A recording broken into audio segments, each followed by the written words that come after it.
course, Dad. I'm sorry.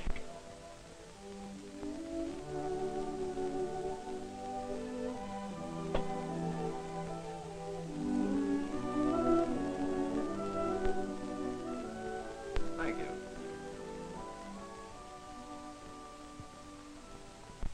Ah.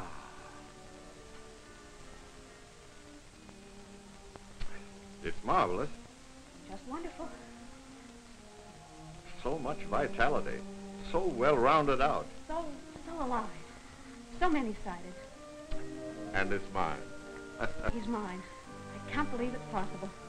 What are you talking about? Jerry. Jerry Spencer, of course. Jerry? Well, I was talking about this blend of coffee we've just put out. It's simply... Oh, you and your old coffee. That's all you ever talk about. Well, coffee's my business, and I'm proud of it. And furthermore, young lady, I thought we'd finished with Jerry Spencer as a topic of conversation, or anything else. Have we? You know very well I gave him a chance to come into the coffee business with me, and he turned it down, the young scamp. He's not a scamp. He's a spoiled young fool. Thinks he can play all his life. He's a very gifted young man. And I love him. Why, at college, all he could think about was football, fencing, rowing. If I wanted to mean he ever graduated. But he did. And was honest. And now, this playing around with dolls at his age, why, it's absurd. They're not dolls. They're puppets. Dolls, puppets, it's all the same, and it's all foolish. Might be all right for you to putter around with, but for a grown man to waste his time. I'm going to marry him. I never consent to it, never, and that's final. Jerry's coming here today to ask him. Well, he'll have his trip for nothing. I gave orders he's not to be admitted. And you better say yes, because I did, and I mean it.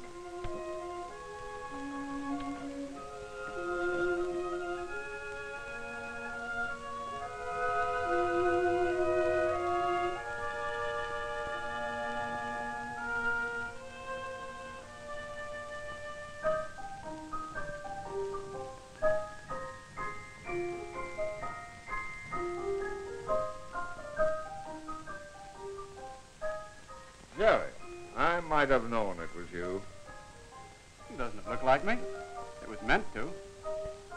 I made one of Donna, too. See?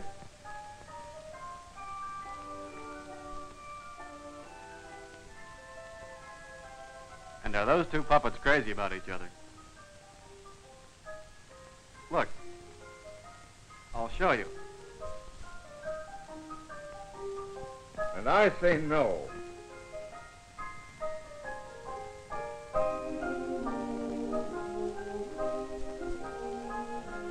There. Now see what you've done. Jerry, you're incorrigible. How did you get in here, anyway? Oh, I just, You think that coffee is a dull dollar and cent business, but you're wrong. Don't you suppose there's beauty and romance and adventure in coffee? Yes, and literature and history, too. Somebody to take life seriously. But I am serious. I love Donna, Mr. Atwell, and she loves me. And I'm sure I could make her happy. Sure. By playing around with dolls, I suppose. Son, why don't you ever grow up? Forget all this nonsense. I like you. You know that. Come into my business with me. Oh, I know. I promised Donna I would. And I promised her you wouldn't. Jerry, you've no right to turn my girl's head unless... Pull some strength. Now stop wasting my time. Mr. Atwell. I had to get in. Mankind has been told in the coffee houses of the world. You learn that story and how to tell it to the world, and you'll soon forget this make-believe play. You want to tell the story of coffee, Mr. Atwell? Tell it so people will really appreciate what it's meant to mankind? Is that what you want to do? That's exactly what I want to do. There's inspiration in the story of coffee, and the world should know the story and understand it. And if I help you tell that story, tell it in a more fascinating way than it's ever been told before, will you agree that I'm doing important enough work to let me marry Donna? Agree? Why, I'll be the happiest man alive. Very well. I'll come into your business. You will, Jerry? Fine, fine. I knew you would. And I'll bring my puppets with me. You'll what? Now, look here, Jerry. My office isn't a nursery. You can play around with those things on the outside, but... But, Mr. Atwell, you don't understand. I understand there's no place in my business for Oh, puppets. but there's a place for the puppets, sir. Why, they're going to tell the story of coffee so that millions of people, children and grown-ups will listen and enjoy it. Jerry, this is your idea of humor. I was never more serious in my life, Mr. Atwell. I mean it. Look, give me a month. Just 1 month's time to get ready. Then I'll come into your office with my puppet. And when we're finished, if you don't agree that the puppets have earned their right to stay, well, I'll never take another puppet in my hand again as long as I live. Puppets to tell the story of coffee. Why, it's silly. Just 1 month's time, Mr. Atwell. Is it a bargain, sir? Oh, I suppose so.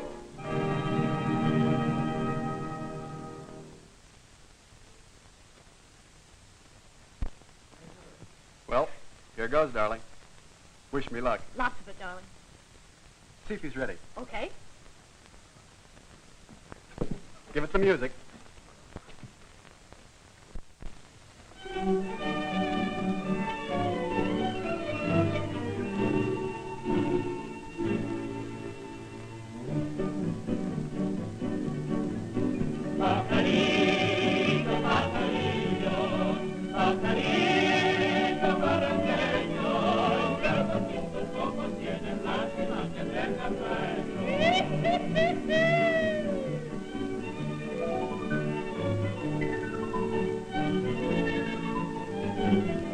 Y los pájaros pintos cantan o les apachurro al nido.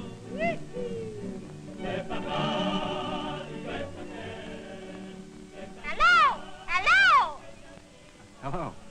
Are you Mr. Prado?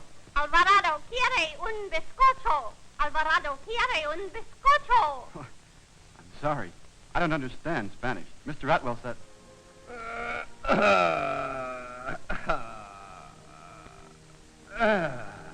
And Alvarado, my parrot, does not understand English. That makes you even, eh? Oh, you say Atwell? Senor Matthew Atwell? Yes. He's my father-in-law. That is, he will be. I'm Jerry Spencer. Miguel Ricardo Don Santos Prado at your service. Please to sit down. I'm down here on a visit. Mr. Atwell said to be sure to see you. Senor Atwell buys much coffee from me. Please to sit down. He said you know more about coffee than any grower in the country. That you could teach me a lot. Matthew is very kind. We begin to teach you now. Lesson number 1. South America is a very polite country. When we have guests, if guests stand, we stand. Miguel Ricardo dos Santos Prado is very, very tired. Please, Jerry Spencer, to sit down. Oh, I beg your pardon.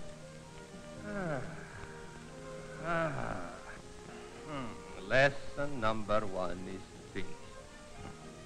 So, you wish to know something about coffee, eh? Yes, sir. Mr. Atwell said there's beauty and romance and adventure in the story of coffee.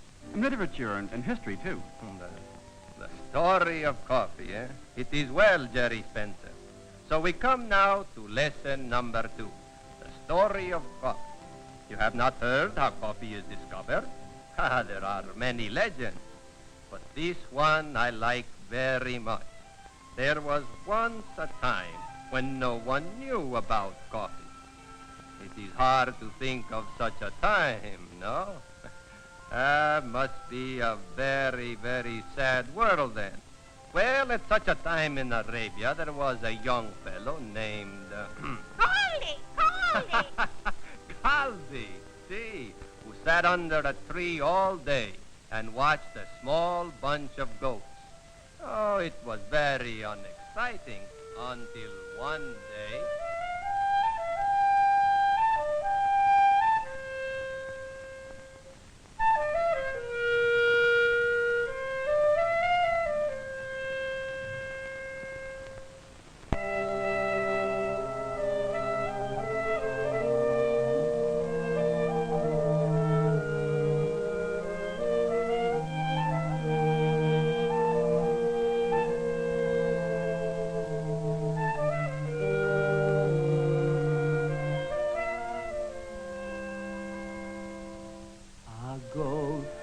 bored. As you can see, I tend my goats most patiently, but I'm as bored as I can be, for goats are such dull company.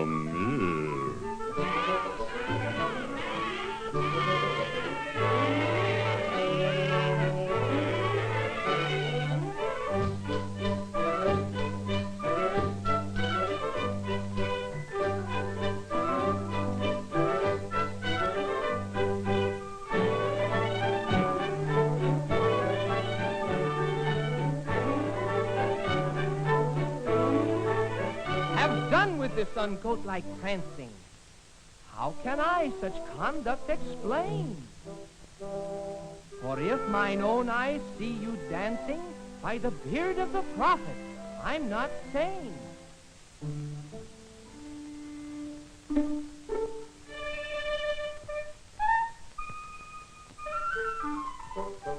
Do the cherries. Do the cherries. Do the cherries. Do the cherries. Up on the coffee tree. Up on the coffee tree. I ate them. We ate them. We ate them.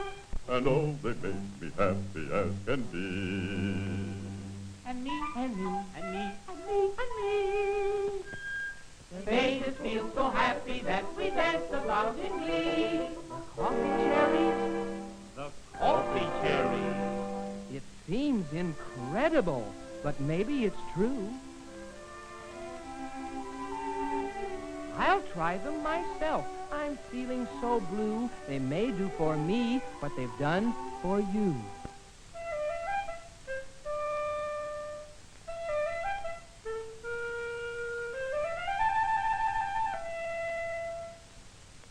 It's true. It's true. It's true. It's true. He ate the coffee cherries and it's true. It's true. It's true. He ate the coffee cherries and it's true. He ate the coffee cherries upon the coffee tree. He ate the coffee cherries. It's true as you can see. It's true. It's true. It's true. It's true. He ate the coffee cherries and it's true. It's true. It's true. It's true. It's true. He ate the coffee cherries and it's true.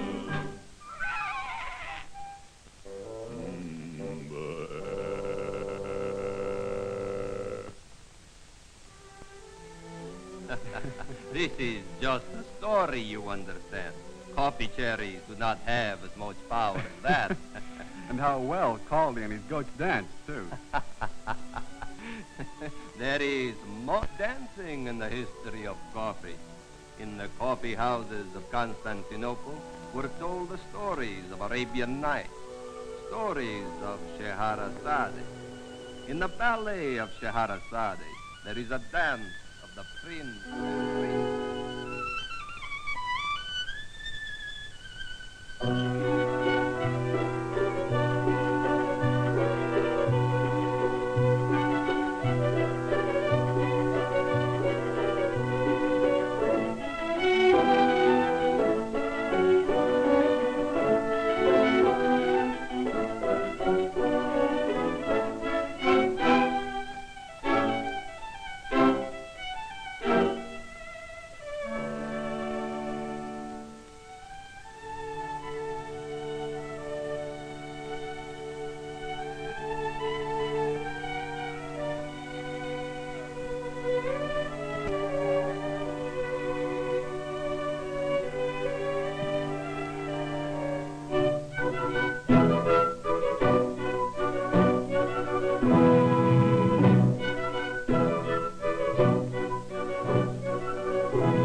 Talk about poetry in motion. Poetry? He's a poetry in coffee, too. There was a time when coffee houses were like clubs, where big poets and writers came like Oliver Goldsmith and Samuel Johnson, and people of the theater like David Garrick and the great actress Mrs. Siddons, and other people listened while they talked. Ah, it must have been great times to sit around the big table, drink coffee, and see great men and hear stories which the whole world would hear one day.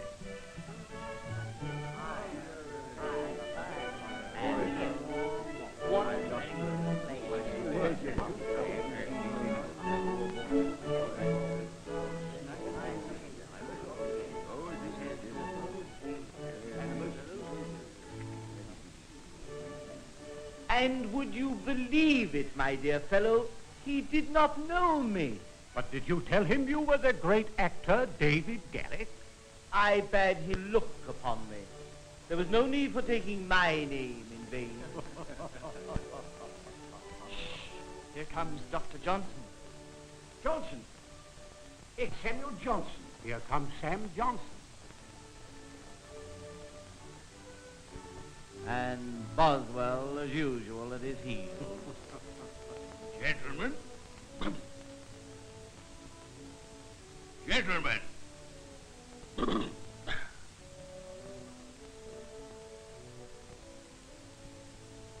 How do you do? My dear Oliver Goldsmith, I ask pardon for my tardiness. In truth, young Boswell here is much too good a listener. I had no mind of the time. Your apologies, my dear Johnson, fall on ears unheeding. I've scarce noticed your absence, what with sipping coffee, so delicious, to say nothing of a free seat at a performance of the great Garrick yonder. And David is a pretty lad. 'Tis sad that where such beauty reigns, seems not a welcome place for brains.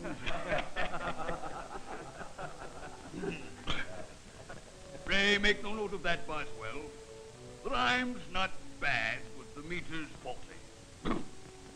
I went my coffee. Didst think I came to... You come to be listened to, I'll be bound. Coffee may please you, but talk's your bread and meat. You're a pert miss. Away with you. 'Tis the ears on your cup that'll listen to your talk, not mine. Egad, I think I'll give that to posterity. Ah, Mrs. Siddons. The actress. Siddons? What does she hear? Gentlemen.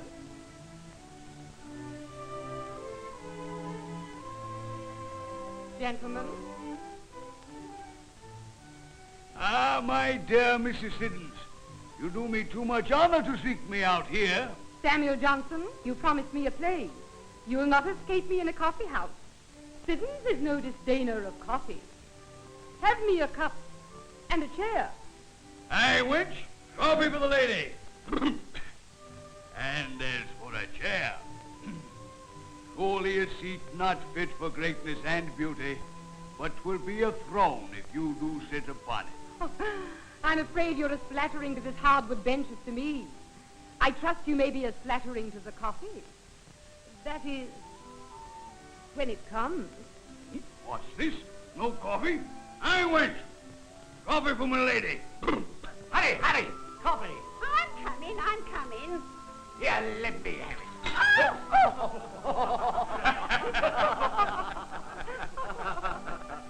Egad, my lady.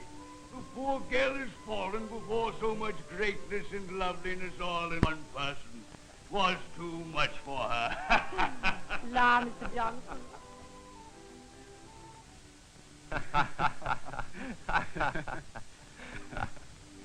There was lots of history in coffee houses, too. The French Revolution began in a coffee house. The American Revolution had lots of plans made for it in coffee houses. On the night of April 18th, 1775, the ride of Paul Revere was perhaps being planned in the Green Dragon Coffee House in Boston. James Otis was there, John Adams, and a young friend of Paul Revere. They talked very quietly about the coming of British soldiers. Ah, senor, it was a very, very bad time.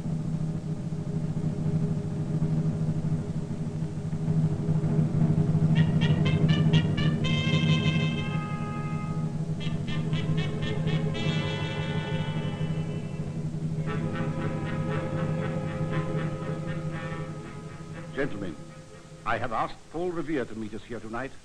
I've had news. 2 brigades of redcoats have been ordered to move against us at once. When, Mr. Adams? That I don't know, Mr. Otis, nor by what road. But the situation is desperate. We must resist now or never. You have no question of which it will be. None. The Minutemen have settled that. But we've got to know when they'll strike and where. We haven't a chance otherwise. I wish young Revere would get here. He'll be here, Mr. Otis. He promised to meet me here by 10 o'clock at the latest. Here he is now. It's Paul. I'll let him in.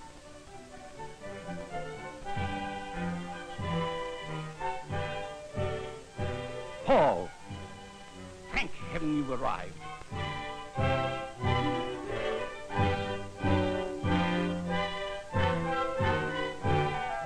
What have you learned? Not enough, but this much. They're ready to march tonight. How will they come? I haven't yet learned. Their ship, the Somerset, is still anchored in the bay and no sign of activity. They may come by land. We've got to know. 'Twould be suicide to try to stop them unprepared. We will know. And you shall help me. I'm ready. Where do we go? You go to the tower of Old North Church. It commands a view of the barracks. Watch carefully. Have 2 lanterns with you in the belfry arch of the tower. When you see which way they are to come, hang out a signal light. 1 lantern if they come by land, 2 if they leave by sea. But, Paul, what good will that do? There still will not be time. My horse and I will be on the other shore ready to start the moment I see the light. I will arouse the countryside if I have to call on the crack of doom to help me. I'm off. Wish me luck. With thy blessing, O Lord.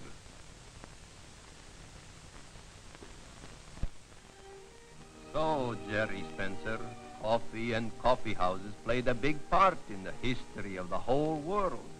And so we finish lesson number 2.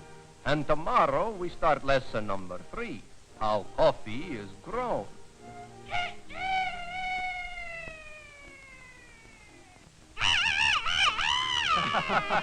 Dios mío, Alvarado say it will be tomorrow pretty quick. It is long past time for bed. Come, Jerry Spencer, mi amigo. We will leave the story of coffee until tomorrow. Now the house is this way. Come.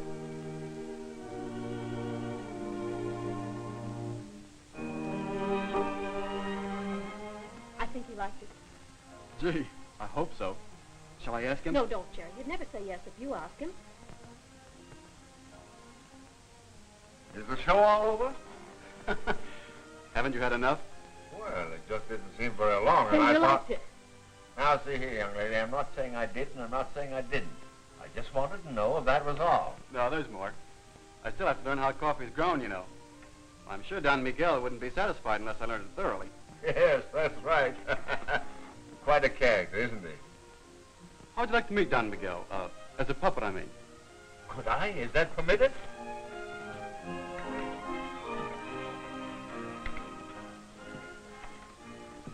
Hey there, Miguel. Is somebody calling Miguel? It is not tomorrow yet, Jerry Spencer. I'm sorry, Miguel. I just wanted you to meet an old friend of yours. This is Mr. Matthew Atwell, remember? He's going to be my father-in-law. I hope. What is this hope? It is not enough for Miguel to hope. Miguel must know. When you say, here is Matthew Atwell, he is my father-in-law, then he can disturb my slumber. Till then, Miguel must sleep. And you, Jerry Spencer, I will see you tomorrow. Funny little fellow, isn't he?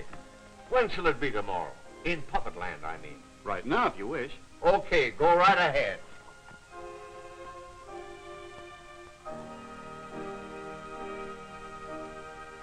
Well, what are we waiting for?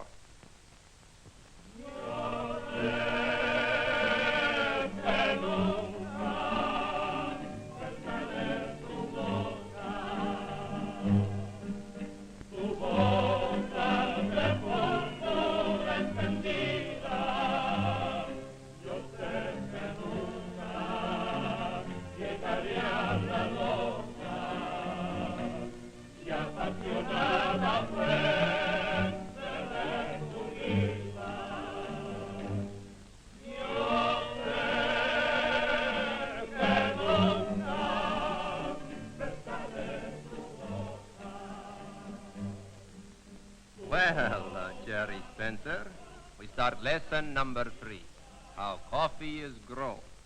Here is the fazenda of Miguel Ricardo dos Santos Prado, what you would call a coffee plantation. Now, here there are 1 million trees. 1 million? Oh, you think it is many? Some fazendas have 50, 60 million trees. Gosh, why, it doesn't seem possible. Yet there is not one tree planted here where they are grown. Here, see on these carts are small trees from the nursery where they were grown maybe 1 year till it is maybe 18 inches high. See? Then, if it is a good tree, it is transplanted here like these in the orchard. Then how soon does it bear fruit? Coffee cherries appear on the trees in 3 or 4 years. You mean you leave them alone for 3 or 4 years before you start picking?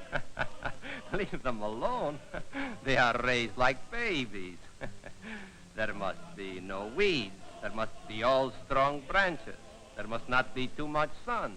It takes lots of people, lots of time till the trees produce, and cherries can be picked like these. So this is how coffee beans are picked. It is not a bean. It is a cherry. Cherry? Well, I thought you called them that as, well, sort of a grower's name.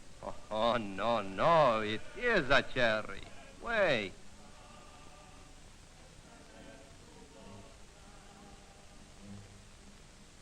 See?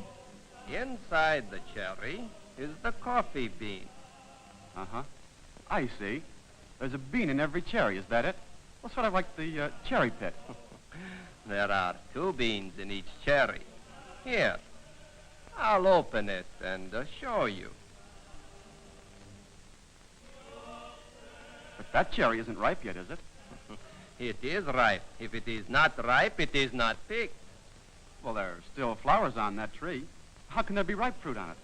Oh, it is sometimes so. Here is a flower, a green cherry, a ripe cherry, and they are all on the same tree. Pickers must pick only cherries that are ripe. To pick a whole tree takes maybe, 6 months. See? Then what happens to the ripe cherries? Well, in a vat, the cherries are soaked in water until they get soft. The soft cherries go in a big machine where they are squeezed a little bit, and the coffee bean comes out the poop, like that. The coffee bean is washed clean. Then it is dried in a big open place in the sun. Now go this way over there and you will see. I will come in 4 or 5 minutes.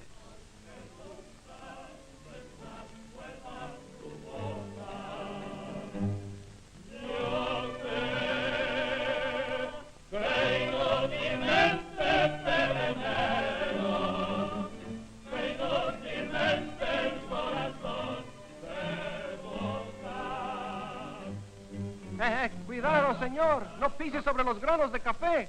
Speaking to me, mister? Tonto idiota, le dije que no pise sobre los granos de café. Anda, fuera de aquí, anda, fuera, fuera. ¿Qué le pasa? Oh, what is happening here? Perdóname, señor Miguel, pero le dije al americano que no pisara sobre los granos de café y no puso nada de atención. Quería pisar sobre los granos. What's it all about, anyway? He says to you, do not walk on the coffee. And right away you walk. It made him angry. And I thought he was calling to me. Sorry, mister. Bueno, muy bien. Adios.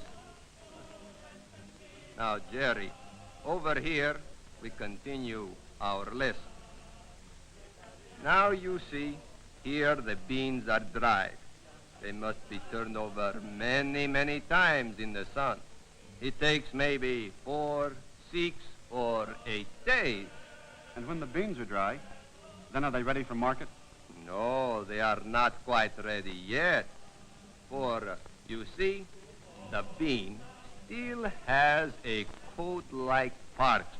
See? In the warehouse, it goes into a big machine where it is rubbed, and the parchment coat falls off. After this, the coffee must be cleaned, sorted, and in size and in grade. Then it is packed and is ready for market. So, Jerry Spencer, we finish lesson number 3, how coffee is grown. Now, in different places, it is grown different ways. It is picked different ways. It is dry, clean, sorted different ways. But in all ways, coffee makes lots of people happy. And it will make you happy, too, I think. Well, I hope so. It's certainly given me a pleasant visit here with you. What's that? Oh, that is the whistle of the riverboat, which tomorrow is to take you to Big Boat, which will take you home. You will like that, eh? Yes. But I'm going to miss you a lot, Miguel. Well, it's been marvelous, and someday soon I'm expecting to see you in New York. Oh, someday I will come. But when one leaves with coffee all of one's lifetime, he sees all of the world. For in all of the world is coffee. Adios, mi amigo.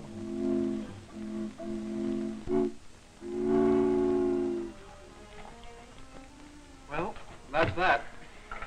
Show is over, darling. And a grand show it was, too. The only question is, does your father think so? Does that look like it? I'm going to ask him. No, wait.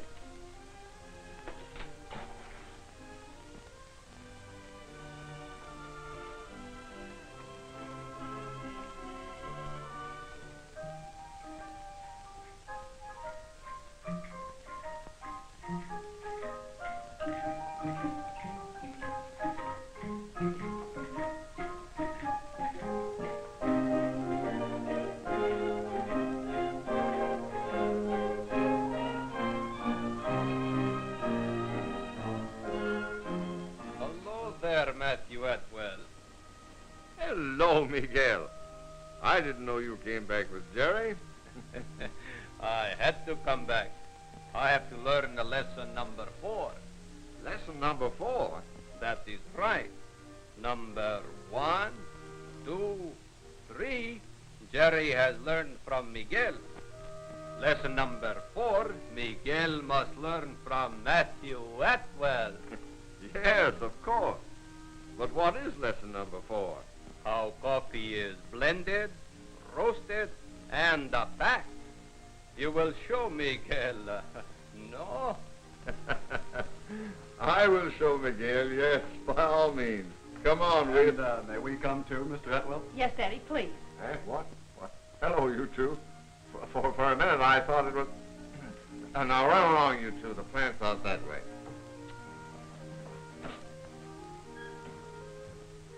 Come on, Miguel. Let's go.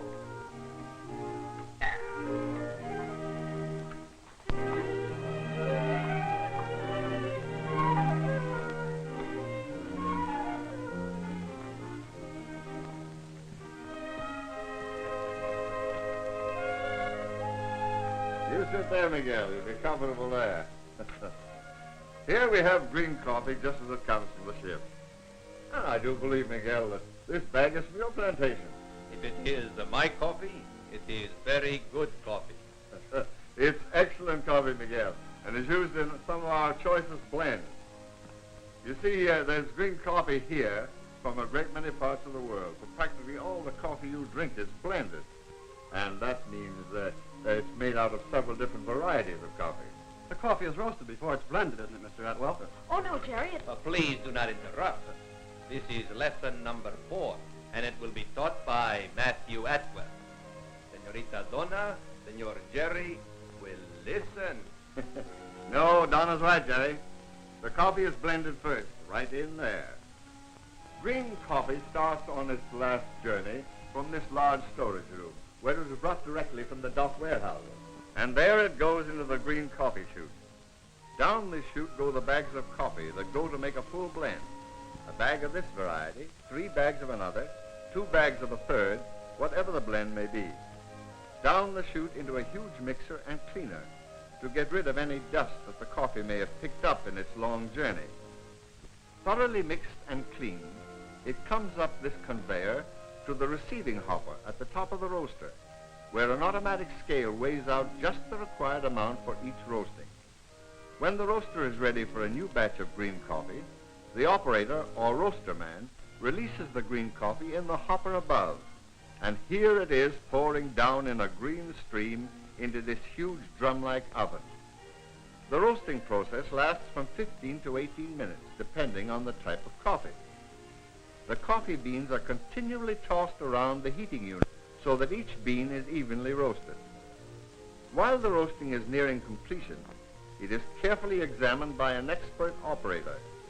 This large cooling bin flips up the spill chute, and there you have the roasted coffee in the well-known brown coffee bean. Now I want to show you what roasting does to coffee. See here. Now, here's what that bean looked like when it was green. The roasting process brings out all the delicate flavor-giving qualities in the coffee bean, the fragrant elements that give coffee its distinctive flavor. The coffee beans expand. Aromatic vapors are released. The bean, as you see, is literally blown up to more than twice its green size, with all the flavor and aroma of the coffee imprisoned inside. Keeping this goodness which has been created fresh is part of the coffee packer's problem, because the moment air comes in contact with the coffee beans, they start to lose their strength. And if air continues to reach them, they eventually become stale and flat. In a little while, you'll see how we've solved that problem. By packing this coffee within a very short time after it's roasted and ground in vacuum cans. Cans, that is, from which the air has been removed. And so preserve the freshness of the coffee until it's opened in the home. And now, over there, the coffee is cooling and ready for grinding.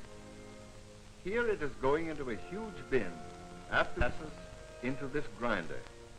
Before grinding, the coffee goes through ingenious cleansing mechanisms that remove every particle of foreign matter and leave only the pure coffee that pours down this chute into the packing department on the floor below. And here comes the coffee to its last operation, weighing and packing in vacuum cans. No hands touch either can or coffee from the time the can starts its journey until it's filled, sealed, and ready for packing in cases. There go the cans, each filled with exactly the right amount of freshly ground coffee. Then out they go to make room for another batch of 4 cans, while the filled cans pass on to a clincher where the cover is loosely attached. And right here comes the very important contribution of modern science to the enjoyment of coffee: packing in vacuum cans.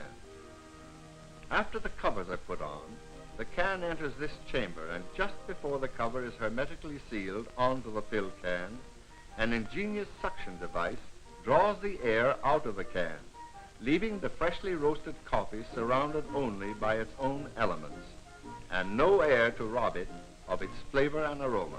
So here we come to the end of the coffee packing story, the end of lesson number 4, Miguel, with freshly roasted coffee still retaining all its delicious quality in a can that keeps it that way.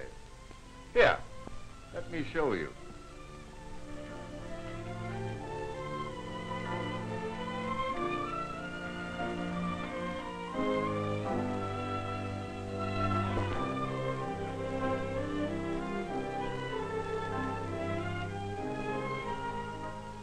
Here it is, the perfect container for good coffee. Why, where have Don and Jerry gone? Maybe they have gone back to the office. I think maybe Jerry Spencer wonders if Matthew Atwell thinks he is good enough to be his son-in-law. Good enough? Why, I think he's... I'll soon tell him whether I think he's good enough.